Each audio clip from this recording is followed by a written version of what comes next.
আসসালামু আলাইকুম। আশা করি আপনারা সবাই ভালো আছেন, সুস্থ আছেন। আজকে আমি আপনাদের জন্য ডিম পোস্ট করা রেসিপি নিয়ে আসছি।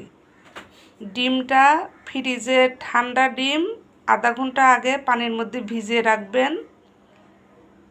ডিম দুইটা ফ্রিজের মধ্যে ভেঙে নিছি। ডিমের উপর সামান্য একটু করে লবণ দিয়ে দিছি। পরিমাণ মতো তেল দিয়ে দিব।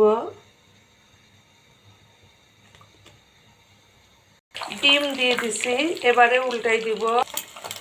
ডিম ঠান্ডা পানির মধ্যে ভিজিয়ে রাখলে তাহলে ডিম পোস্ট করলে কড়ার সঙ্গে লেগে যায় না, অনেক সুন্দরভাবে ডিম পোস্ট করা হয়ে যায়।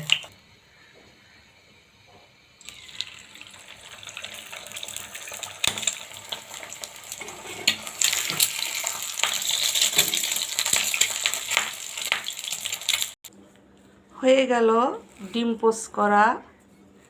আপনারাও ফ্রিজ থেকে ডিম বের করে রেখে আধা ঘন্টা পানির মধ্যে ভিজিয়ে রেখে ডিম পোস্ট করবেন, দেখবেন সুন্দরভাবে উঠে যাবে, কড়াইয়ের সঙ্গে লাগবে না।